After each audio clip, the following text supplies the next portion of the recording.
terkutuklah orang yang mengandalkan manusia. Ya, hari-hari ini siapa yang kita andalkan?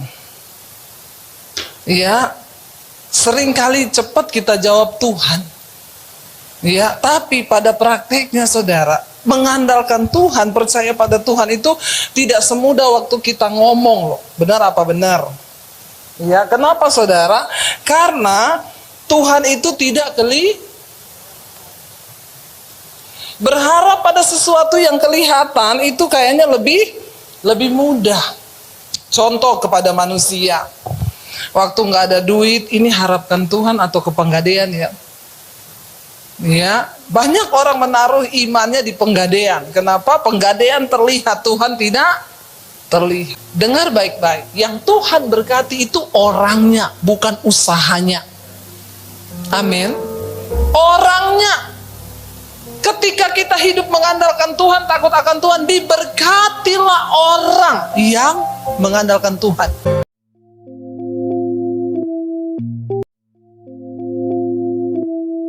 Terima kasih Bapa. Terima kasih buat pemeliharaan Tuhan. Tuhan, kalau kami masih boleh ada hari ini, itu semua karena anugerah-Mu. Semua karena kesetiaan Tuhan dalam hidup kami.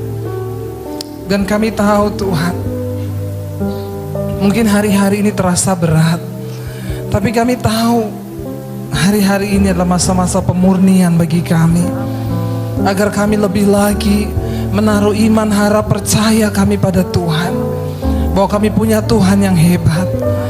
Biar perkataan percaya bukan hanya keluar dari mulut kami, tapi sungguh-sungguh hari-hari ini kami hidupi Tuhan. Tidak semudah ketika kami berkata, butuh iman untuk mempercayai Tuhan dan setiap janjinya dalam hidup kami. Tapi kami percaya Engkau Tuhan yang tidak pernah membiarkan kami, orang-orang yang terus berharap dan bersandar kepada Tuhan. Terima kasih Bapa, berbicara bagi setiap kami sore hari ini. Urapi hamba-Mu yang tidak ada apa-apanya, urapi setiap kami. Di dalam nama Tuhan Yesus kami berdoa dan bersyukur, sama-sama katakan amin, amin, amin. Silakan duduk, tepuk tangan buat Tuhan Yesus. Shalom saudara, bagaimana kabarnya? Luar biasa, karena kita punya Tuhan yang luar biasa. Yuk kita baca sama-sama dulu ayat ini saudara ya.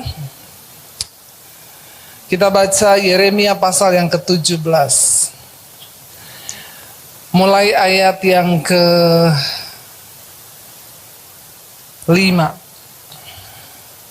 Yeremia 17 ayat yang ke-5. Ini ayat yang sering kali kita baca saudara ya, tapi biar kita mau dapat sesuatu yang baru malam hari ini. 1, 2, 3. Beginilah firman Tuhan. Terkutuklah orang yang mengandalkan manusia, yang mengandalkan kekuatannya sendiri, dan yang hatinya menjauh daripada Tuhan. Ayat 6. Ia akan seperti semak bulus di padang belantara.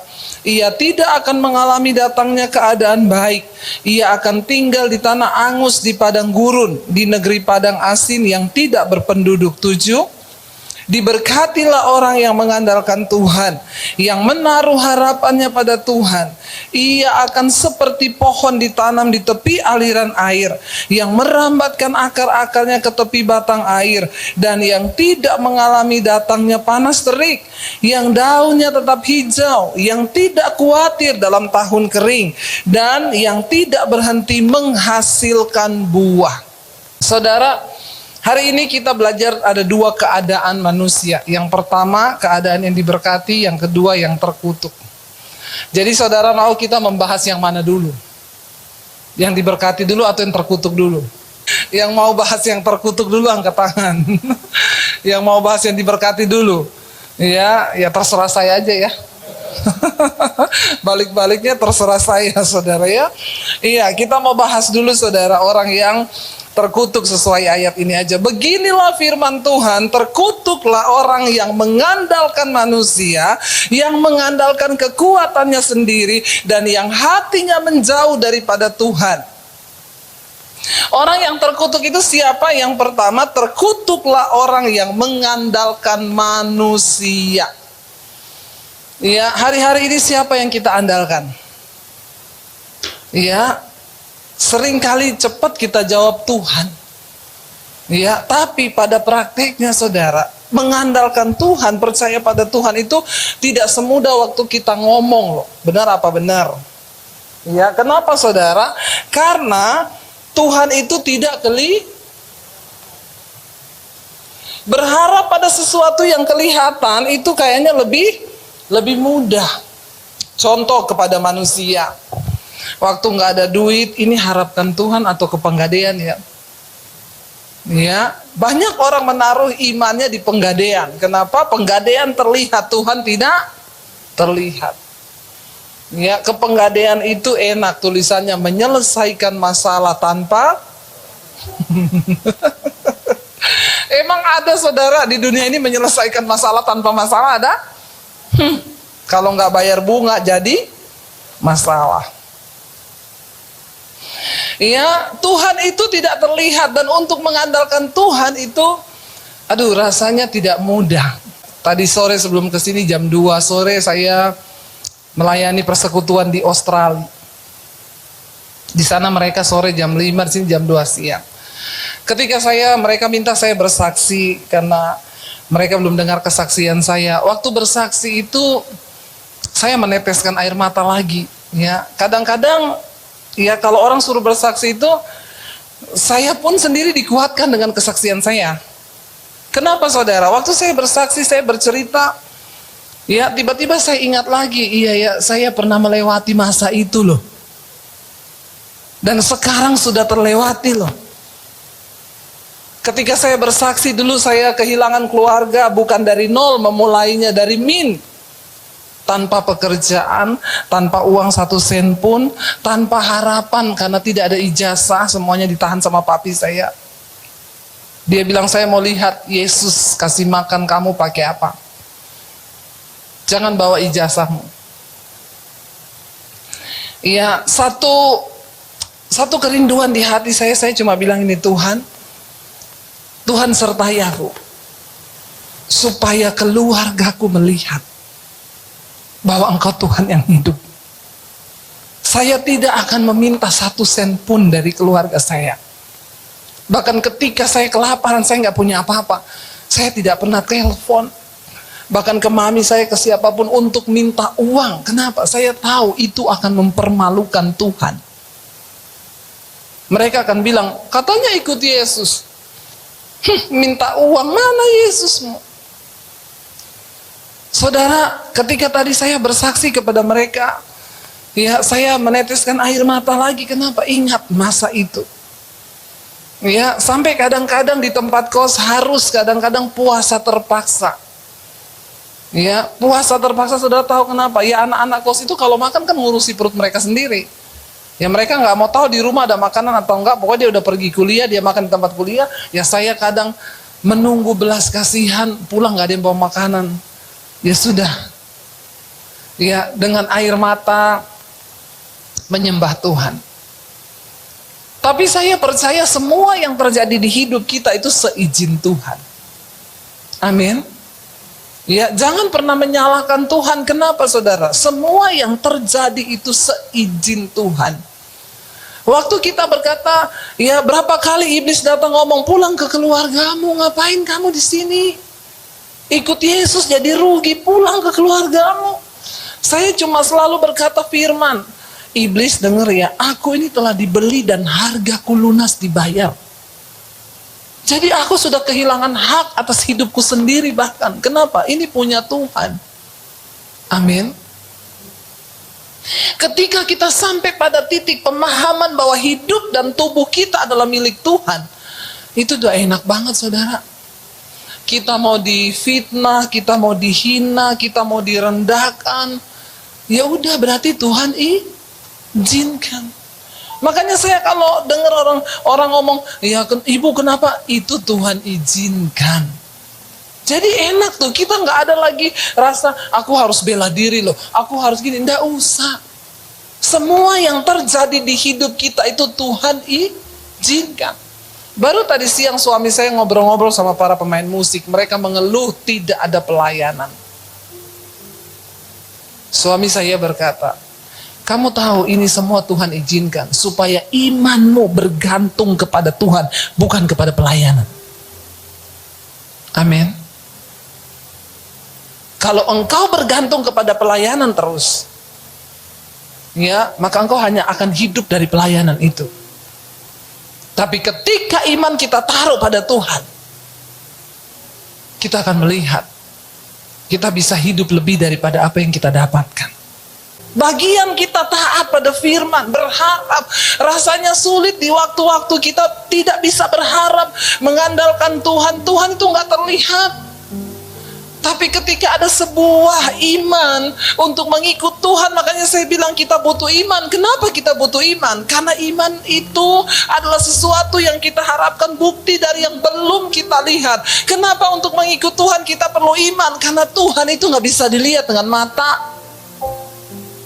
Dia hanya bisa dilihat dengan mata iman. Membuat kita bisa merasakan Tuhan itu hidup. Terkutuklah orang yang mengandalkan manusia. Jangan taruh pengharapan akan hidupmu pada pelayanan. Karena Tuhan bisa bekerja lebih daripada itu. Yang menjadi salah, orang melayani Tuhan, akhirnya kita menaruh harapan kita, maaf saudara, pada amplop yang kita dapat. Kemarin orang-orang saya ini, 1 minggu ini saya pelayanan ya di Amerika, di Colorado, di mana-mana saudara.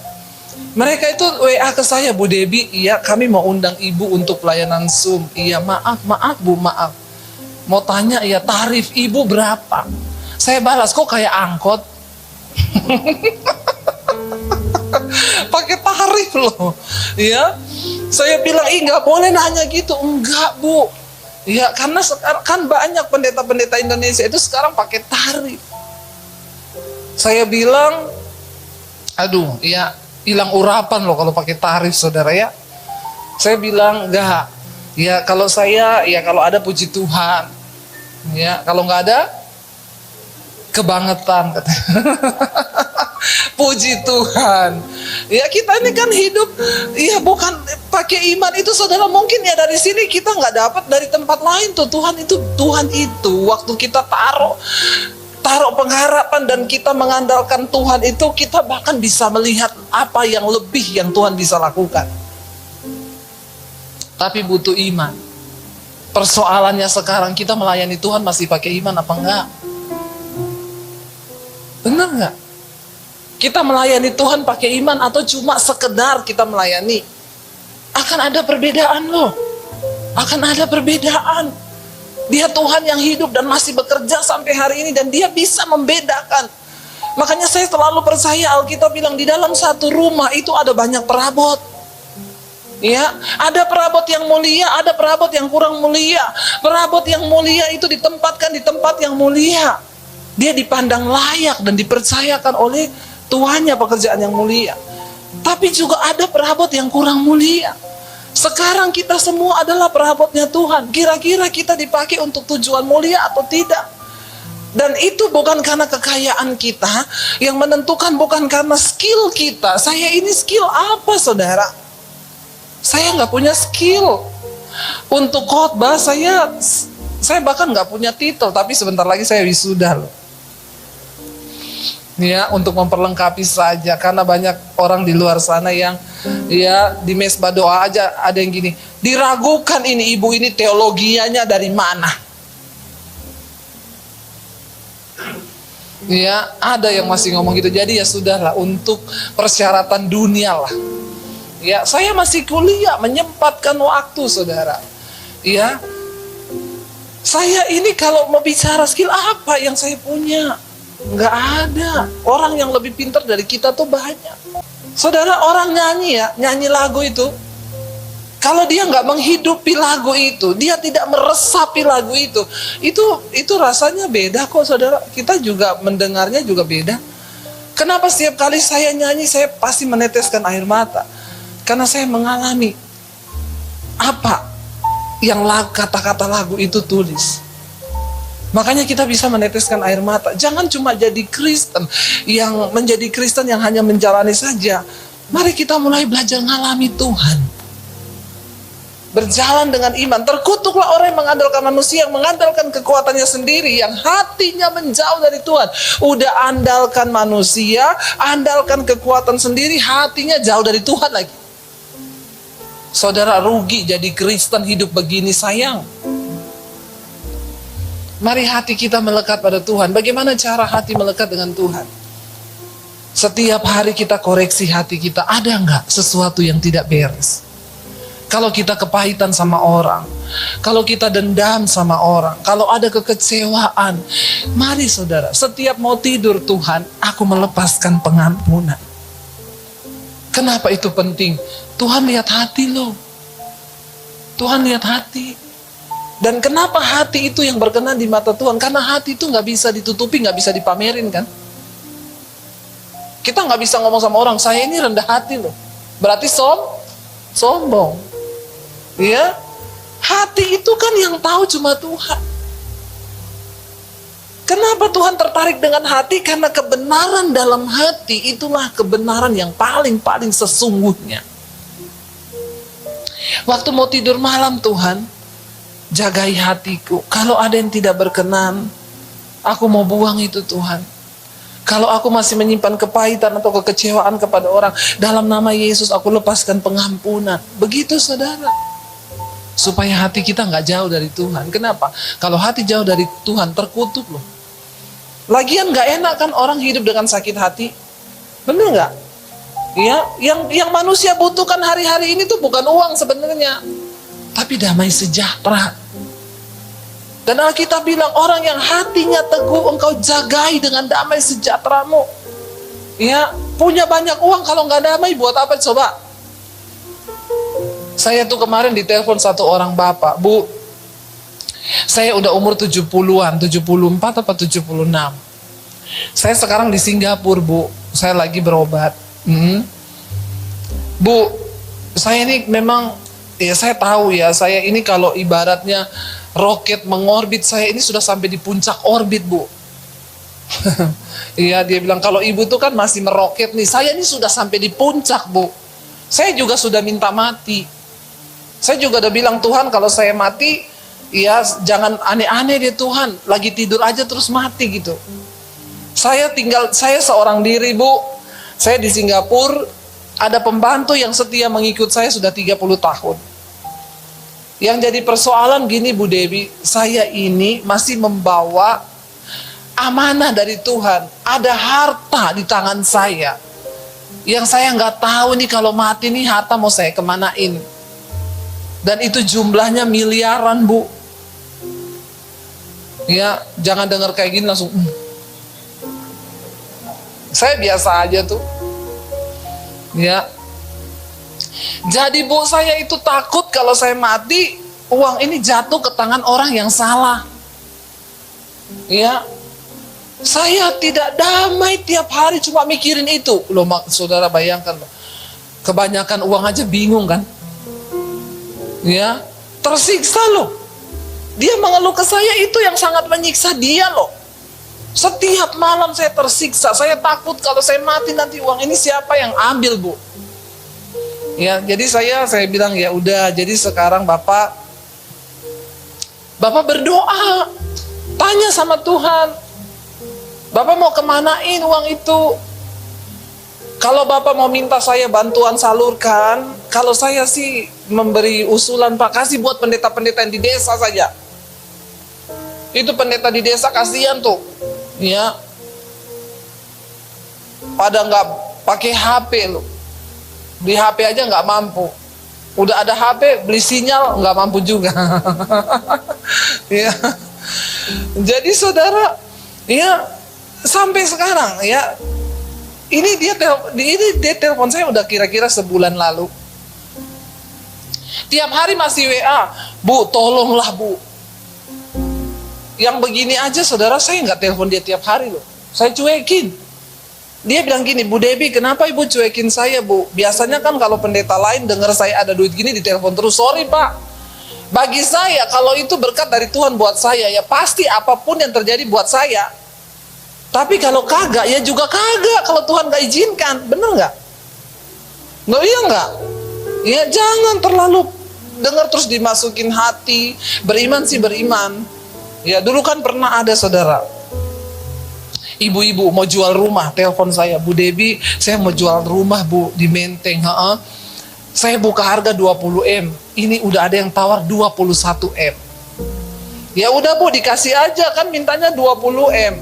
Enggak, saya masih mau biarin dulu aja Bu. Besoknya telepon lagi, Bu, ada yang nawar 21,5M. Kenapa nggak dikasih? Biarin aja Bu, ini kayaknya masih mau naik. Besoknya Bu, ada yang tawar 22M. Ibu Debi doain ya Bu. Iya Bu, kalau laku saya beliin ibu satu rumah. Itu zaman dulu tuh, waktu saya baru datang di Jakarta, yang harga 500 juta ya Bu. Ya saya bilang sama suami saya, enggak usah terlalu didengar. Ya, kalau dari Tuhan terjadi, kalau enggak. Bener, akhirnya rumahnya laku di angka 23M. Loh, dari 20 loh, jadi 23 loh. Sebenarnya kan 3 itu udah bonus aja ya. Orang 20 udah untung banget nih ya. Siang itu masih telepon saya, Bu, doain ya. Siang ini saya ketemu notaris, semua bayar selesai. Iya Bu, nanti kita cari-cari rumah ya Bu. Ya. Sorenya saya cuma tanya ini ya, SMS, Shalom Bu, gimana, sudah berjalan lancar? Nggak masuk. Saya telepon. Telepon yang Anda tuju sedang bersembunyi. Bersembunyi, jangan mengandalkan manusia. Ya. Habis itu sudah tidak aktif terus nomornya. Saya SMS pembantunya. Karena pembantunya itu sering telepon saya kalau dia berantem sama suami. Jam 2 malam aja saya ditelepon, Bu, mau bunuh-bunuhan Bapak sama Ibu, Bu. Ya itu, Mbak, Ibu bagaimana kabar Mbak? Terakhir kemarin jam 3 siang ada ngabari saya, sekarang kok sudah menghilang bagai ditelan bumi. Iya Bu Pendeta, Ibu Pendeta tahu sejak bayaran rumah kemarin, sekarang pintu suruh gembok, ganti nomor HP. Kata ibu, jangan ngomong sapa-sapa. Kalau ada keluarga siapapun yang telepon saya di rumah bilang saya ndak ada, sibuk, itu pasti orang-orang mau minta uang. Astagfirullah subhanallah. Ya, terjadi loh. Makanya jangan taruh harapanmu pada manusia. Kecewa nggak? Kecewa. Ya, orang lain mengecewakan, iya. Saudara bisa mengecewakan nggak? Saudara sendiri bisa nggak mengecewakan? Sangat. Ya, taruh, andalkan Tuhan. Hatimu dekat. Tapi ayat yang ke-6 berkata begini, ia akan seperti semak bulus di padang belantara. Orang terkutuk itu di semak bulus di padang belantara. Ya, sepi hidupnya. Walaupun di lingkaran banyak orang, dia akan terus merasa sepi. Keadaannya terkutuk, gak pernah happy. Ya, lalu dibilang di sana apa? Ia tidak akan mengalami datangnya keadaan baik. Biar udah banyak uang, gak akan baik. Yaitu, besokannya pembantu telepon, Bu Debi, Ibu tadi berantem sama anaknya. Kenapa? Perkara mau beli telur sekilo. Hah? Masa Mbak? Iya Bu. Waktu Ibu terima bayaran rumah kemarin, langsung dibeliin lagi rumah 3. Sekarang mau beli telur katanya tidak ada uang. Tersiksa nggak? Ini, ya uangnya puluhan miliar, tapi tidak dapat karunia menikmati. Jangan sampai saudara itu hidup nggak dapat karunia menikmati loh. Ya, bukan soal banyak yang kita punya. Tapi keadaan orang yang terkutuk itu, ia akan seperti semak bulus di padang belantara. Tidak akan pernah mengalami yang namanya keadaan baik. Nggak pernah mengalami keadaan baik. Kenapa? Karena hidupnya terkutuk. Kenapa? Karena hatinya jauh dari Tuhan. Kita mau menjadi orang yang hatinya dekat. Walaupun kita cuma makan di rumah ya sambal, tempe, tahu, bisa happy sekeluarga. Saya tuh baru ngeh kemarin. Dari pertama kali kami datang di Jakarta, saya dengan suami ya, Kami tinggal di salah satu rumah keluarga. Ya, waktu itu kita masih naik motor, pelayanan ke Kelapa Gading, naik motor, pulang jam 10 malam, hujan, saya kehujanan. Ya, jangan melihat kita yang sudah begini, harus tahu perjuangan. Makanya saya bilang, semua pendeta harus diproses. Ya, Pak Yo itu diproses, dengar kesaksiannya Pak Yo, wow, ya. Kalau ada pendeta keluaran, ada yang kejadian. Ya, ada yang cuma karena keluaran STH, NTH, hahaha. Ya, tapi belum pernah diproses. Harus diproses kalau mau jadi pendeta beneran. Bener nggak? Supaya kalau kita khotbah jangan cuma bilang katanya. Ya, nanti kita jadi pendeta katanya, ya. Kayak orang buta nyanyi, pelangi-pelangi alangkah indahmu, katanya. Dia kan enggak lihat. Ya, merah, kuning, hijau, katanya. Di langit yang biru, katanya. Karena dia tidak mengalami. Saya dengan suami mengalami diproses Tuhan dari naik motor di Jakarta, pelayanan sampai ke Kelapa Gading, ya, dan benar-benar dengan uang yang pas-pasan. Ya, pengen makan di restoran di Jalan Panjang itu ada yang namanya Sarang Oci, restoran Manado, tapi yang halal. Ya, namanya kan uang pas-pasan. Kayaknya cuma kita deh yang naik motor datang ke situ. Karena semuanya mobil, tapi saya tuh pengen. Jadi saudara, kita pesannya ikan 1 ekor, ikan oci itu loh, yang cuma segini tuh. Ikannya 1, ya, lalu sop kacang merah 1, udah itu. Ikannya bagi 2, ya, saya ambil kepalanya, suami saya ambil ekor dan badannya. Istri itu harus selalu mengalah. Amin, ibu-ibu. Tapi jangan sampai saya ulang tahun dikasih kepala ikan. Ada cerita begitu, saudara. Istrinya ngalah terus, tiap kali mau makan dia ambil kepala duluan. Begitu dia ulang tahun, suaminya hadiahin dia gulai kepala ikan. Istrinya nangis. Kenapa kamu nangis? Ini kan kesukaanmu. Kamu nggak tahu selama ini aku mengalah ambil kepala. Ulang tahun dikasih kepala. Saudara, beberapa waktu yang lalu kita ke sana lagi, ke Sarang Oci. Sekarang ini kita juga, saya sering mampir ke situ. Saya baru ngeh kemarin itu. Pesannya apa? 1 ekor oci, 1 mangkok sop kacang merah. Waktu pulang saya bilang sama suami gini, ada yang aneh nggak kita ini ya? Aneh atau apa ya? Kenapa? Kata suami saya. Kita dulu datang ke sini naik motor kan, nggak punya uang kan, kita makan apa? Nasi 1, sop sama apa? Ikan oci bakar, berapa ekor? 1. Sekarang kita bolak-balik ke sini, pesannya berapa? 1. Seperti biasa, saya ambil kepalanya, dia ambil ekor. Loh saudara, saya tidak sedang berbicara mewah atau tidak, kaya atau tidak, tapi kan hidup ini soal seberapa kan yang kita butuhkan. Loh, bener gak? Ya karena kita kuatnya makan memang cuma segitu. Tapi saya menikmati loh. Saya bahagia, saya ketawa-ketawa, apalagi kemarin. Suami saya tanya, mau makan mana? Saya bilang Sarang Oci. Ya udahlah, kalau kamu udah bilang Sarang Oci. Lagi makan, ada ibu-ibu datang. Ibu Debbie Basir ya? Iya. Boleh foto nggak? Ya, boleh, silahkan. Begitu foto, ya saya mau bayar di kasir, sudah dibayar Bu. Sama siapa? Ibu yang itu. Haleluya. Itu lebih menikmati lagi saudara. Ya, kita menikmati yang baik. Orang yang mengandalkan Tuhan, nikmati aja. Ada saatnya kita dihadapkan dengan hidup yang pas-pasan, nikmati. Apapun bersama Tuhan itu dinikmati. Tidak ada yang biasa bersama Tuhan. Semua akan menjadi luar biasa. Sekalipun dalam penderitaan. Yang terakhir, diberkatilah orang yang mengandalkan Tuhan, yang menaruh harapannya pada Tuhan. Ia akan seperti pohon yang ditanam di tepi aliran air, yang merambatkan akar-akarnya ke tepi batang air, dan yang tidak mengalami datangnya panas terik, dan yang daunnya tetap hijau, yang tidak khawatir tahun kering, dan yang tidak berhenti menghasilkan buah. Orang yang mengandalkan Tuhan. Saudara perhatikan baik-baik.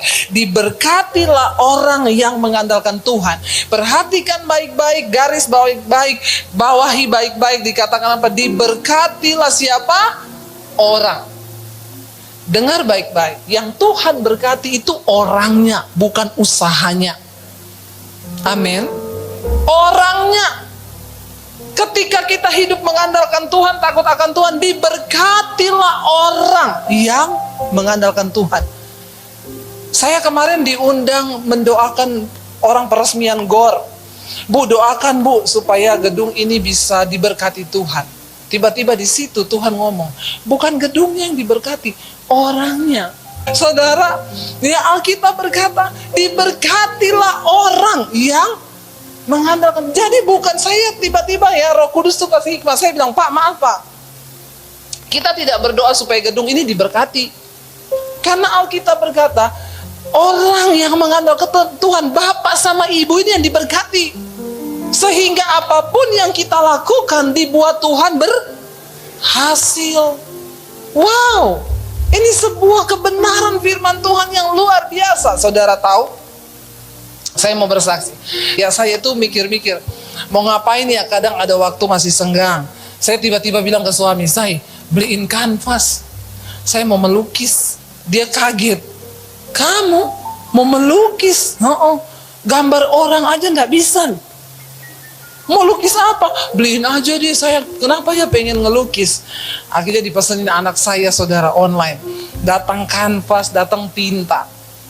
Suami saya lagi di studio, lagi ngedit video, saya di kamar bikin gambar. Dalam waktu 2 jam jadilah hutan lavender. Jangan mengejek. Lavender beneran. Ya, dan bagus saudara. Suami saya keluar dari kamar kaget. Ih, ini lukisanmu? Iya, beneran. Saya upload di Instagram, puji Tuhan, lukisan pertama saya. Ada yang inbox, Bu, dijual nggak lukisannya? Perhatikan orangnya ya, orangnya. Saya bilang, aduh Ibu saya jadi malu nih, saya tidak jual. Dan saya ini bukan pelukis, Ibu ngapain beli lukisan saya? Mama saya ngefans banget sama Bu Debbie. Dia ulang tahun tanggal 17 Agustus. Dia pasti seneng kalau saya kasih dia lukisannya Ibu. Tolong Ibu tanda tangan di bawah. Iya. Oh iya Bu, baik, dengan senang hati. Mama saya usia 78 tahun Bu. Dia setia ikut mesbah doa. Saya juga sebenarnya sayang karena itu kan lukisan pertama saya. Dia bilang, boleh ya Bu? Boleh. Berapa Bu?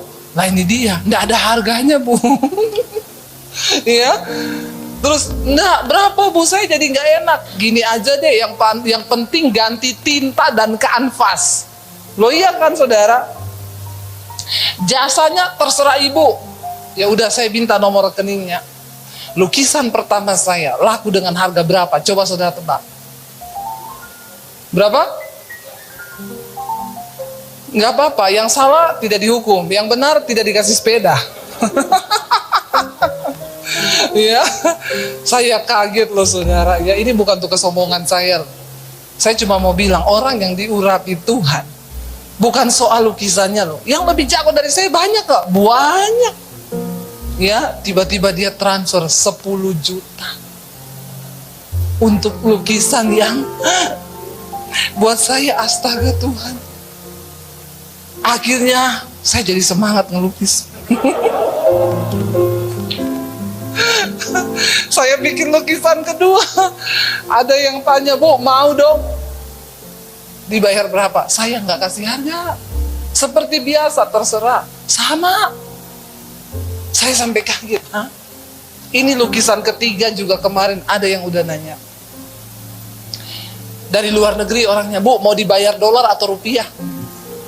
Saya bilang rupiah aja biar pas. Kalau dolar nanti bingung hitungnya. Lo beneran Ibu nggak mau dilebihin? Ganti kanvasnya aja sama tintanya. Nggak usah Bu, saya kasih nanti pakai dolar. Tapi saya belum tahu ini berapa dia kasihnya. Saudara, bukan soal lukisannya. Bukan kan? Saudara yakin lukisan saya itu nggak ada apa-apanya sama lukisan orang-orang yang pintar melukis? Saya ke toko lukisan aja, lihat lukisan keren banget. Ih, keren banget lukisannya ini. Berapa mas? 300.000. Hah? Kaget loh saya. Loh saya itu siapa? Tapi Tuhan itu ya, diberkatilah orang yang mengandalkan Tuhan. Bukan pekerjaanmu, bukan apa-apamu, tapi orangnya. Kita perlu tahu ini saudara. Ya, ada orang yang bersaksi kepada saya, Bu, suami saya kehilangan pekerjaan, dipecat. Lalu kami cuma punya uang 900.000 yang tersisa di tangan suami, sisa gaji. Dan kami tidak tahu harus berbuat apa untuk hidup ke depan. Kami setia berdoa tiap malam di mesbah doa. Saya mulai mengandalkan Tuhan. Tadinya bersungut-sungut, saya mulai ngerti firman. Akhirnya kami berdoa mengandalkan Tuhan. Tiba-tiba Tuhan kasih hikmat, Bu. Dari uang sisa 900.000, saya ini bisa bikin ayam goreng, Bu. Saya bumbuin ayamnya, kita frozen. Suami saya beli mesin untuk vakum. Harganya sekitar 300-an ribu, 400-nya buat ayam. Mereka melakukan itu. Dan saudara, dia bilang, ibu tahu omsetnya sehari berapa? 800 sampai 1 juta. Tuhan tahu memelihara orang-orang yang setia dan tetap berharap kepada Tuhan. Karena itu saudara, ayo, orangnya ya, bukan pekerjaannya. Tapi kita ini loh yang diberkati Tuhan. Saya mau mengajak saudara hari ini, keadaannya seperti apa kalau diberkati Tuhan? Ia akan seperti pohon yang ditanam di tepi aliran air, yang akar-akarnya dirambatkan ke batang air, yang tidak mengalami datangnya panas terik. Mau cuaca kayak apa, mau pelayanan stop, mau apapun stop, Tuhan menyertai orang yang senantiasa takut akan Tuhan. Apa yang gak pernah kita pikirkan, Alkitab bilang, yang tidak pernah timbul, itu yang Tuhan sediakan. Setialah tetap mengiring Tuhan. Mari kita bangkit berdiri bersama. Katakan, Tuhan, kami membutuhkan iman untuk melihat Tuhan. Mungkin hari-hari ini kami sedang mengalami masa-masa sulit. Kami tahu orang yang hidup mengandalkan Tuhan tidak akan mengalami datangnya panas terik, datangnya musim kering. Apapun keadaan di sekeliling kami, ketika kami mengandalkan Tuhan, kami adalah orang yang diberkati Tuhan.